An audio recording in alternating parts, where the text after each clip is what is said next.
What's up, guys? It's Austin with twowheelclips here. Gonna give you guys some ideas and tips if you're getting into possibly stunting dynas. Just some stuff that I've gone through, stuff that I've learned, and stuff that just really isn't out there on the internet for beginners just skimming through. First, I'm going to start off. It's a 2015 Street Bob. It's got the 103 engine. All that's done to it is it has a 2-in-1 thrashing pipe and the Arlen Ness big sucker, and it has a fuel pack tuner on it. So it's nothing crazy, pretty much stock. And for my wheels on the 2015 Street Bob, it had wire wheels, just spoked like they would come on a dirt bike or something. And nobody couldn't really find anything about this, but basically your wheels will bend and deform in the front as you're wheeling, jumping. Even if you were to hit like an aggressive pothole, it could possibly bend and leave you stranded. My buddy pointed it out to me, and I had probably 10 bends in my wheel, and the tire luckily didn't DB, but it was very close. And yeah, so I ended up getting these mags. They came off of a 2008 Sportster Super Low. Everything bolted right on. The fronts, I had to cut down the spacers for the Dyna, as the Sportster wheels were a little more wide than the stock Street Bob wheel. Sorry, my bike's dirty right now, by the way. And next is going to be your chain conversion. You're going to want the chain conversion because basically, from what I've seen on the internet, is when you're giving these bikes hell, the belt's been known to snap, and once that belt snaps, you're basically stranded and you're calling a tow truck and you're having to go to the house. So definitely would recommend that. Also, in the rear, I have these Fox, I think they're 13-inch piggybacks. You don't have to get anything that nice or piggyback shocks, but they were on the bike when I got it. Probably wouldn't go that route myself, as they're expensive. You can get a lot more of a budget shock, but that's about how high it sits up in the rear. It's nothing crazy, not a huge fender gap like most guys run, but yeah, that's what I'm running for the shocks in the rear. I have stock brakes and also my suspension in the front is stock, and that's something I'm going to be possibly redoing soon, as it's just getting very weak and sagging because I've been beating the piss out of it. And also, what I've noticed is you're going to want on your handlebars, most people use risers, but these came on the bike. They're pretty comfortable for me. I think they're right at about 10 inches. Another thing is your bushings, since you're going to be snatching on the thing all the time. The stock OEM mount bushings are very weak and soft, and they absorb vibrations very well, but once you start pulling on these things, they just give out. So I looked up, got some advice, and I tried the just from J&P Cycles, a very cheap set of polyurethane bushings. I've had them on for maybe about 2 weeks now, and I've also been learning to wheelie on this thing for it, so that probably doesn't help anything, but they're shot, and I'm looking at getting some solid steel mounts. Vibration with those is going to be very rough, of course, but I'll be very happy to not have the slop in the bars. As you can tell, it's not much right now, but it's there. It's kind of just a pet peeve. Another thing is these Harleys. I come from a supermoto background, so the Harley's clutch is very, very hard to pull in, kind of very hard to get used to. I got this RSC clutch lever. It's their stock length lever. It's not the XL, it's just the normal length. For the Harley 1-inch bars. Ran about 140 bucks, lifetime warranty. I've never tried one before, but I love it. It probably seriously reduced my clutch pull by at least 30 to 40%. I mean, it's just insane. I can snatch it back with one finger, whereas before I was having to use, basically 3 fingers, and it doesn't work out very good. Another thing that I have learned the hard way also is when the evap emission systems on these things, it's routed through these holes right here in your stock.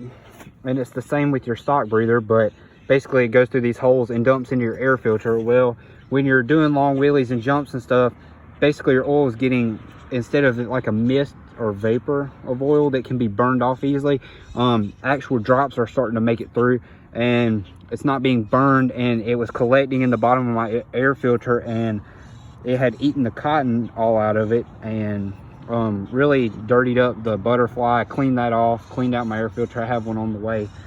But what you're going to want to do for that is there's a couple of different options, and the one that I've heard good reviews about and going with, it's basically takes your dipstick and replaces this with a vent, and you're just going to run like a standard rubber hose to like a little either a catch can or a vent, and you're just going to run it up to basically wherever you want to. I'm probably going to run mine somewhere back into here where it's out of sight. So hopefully that'll get taken care of soon, as that's been kind of aggravating. You know, these things, nothing on these things is cheap, even the air filters. Also, another mod you'll probably want is you're going to want a seat. They call them it's a 2-up seat with, I'm not exactly sure, I think this is a Lapera kick flip, but you're basically, oh, it's a step-up seat, sorry. You're going to want a step-up seat, and the reason I say that is wheelies on these things can, when you're first learning them, can be very, very like vicious feeling, and just having that little backrest right there keeps you planted and makes you feel a lot safer on the bike. And pretty much wheeling these, you know, you're basically just dumping the clutch at a very high RPM, and you're either getting it up there or you're not. There is no chasing it out like there would be on a dirt bike or a supermoto, or, you know, just anything of that nature. This is one of them things where, you know, it just slings you back, and you basically just have to learn to hold on and control it. Another thing I also have, this is by Trapper Die. It's a case saver, and this is a very inexpensive option to keep these mounting ears from breaking off while you're stunting, because this is a very common problem with the dynas. The best upgrade would be to get rid of the stock motor mount and replace it with I think it's Big Bear Choppers or Chopper Hoss makes a motor mount that goes completely across, and it basically braces that. And you could also probably run this too, just as added protection, which I'll probably keep mine on. I'm gonna order one here in a few weeks. And also another thing, I've been doing wheelies, and I'm pretty experienced when it comes to it, coming from the dirt bike supermoto world. So I haven't bought a crash bar yet, but I would say definitely if I was really getting into drifting or anything where I was totally uncomfortable and not knowing how to do it, I would definitely run a crash bar. There's a guy on a Facebook dyna group that I think his name's Cameron Daly. If you have any questions, just comment below and I can give you the link. He makes crash bars, and Bung King is a really good brand, but he basically does them almost identical, and they're way less than what the Bung Kings would cost. Another thing is, basically what I've learned with this thing is little stuff, they're very costly at first. So if you're watching this and you're thinking, you know, and you're coming from a dirt bike world especially, you know, I mean, everything for the supermotos, dirt bikes, four-wheelers is very reasonably cost. These things are just absolute damn money pits, and I'm not exactly sure why, but if you're buying one, be prepared to, you know, there's definitely like a Harley tax, and it's very aggravating. But you can definitely buy stuff budget-minded. You know, you don't have to, there's definitely companies out there that make stuff that is a lot cheaper, and I'm kind of going that route myself, as I'm not just a millionaire and have tons of money to just blow on this bike. I have multiple other hobbies that I enjoy. Tires, I'm running a Shinko 777 in the rear.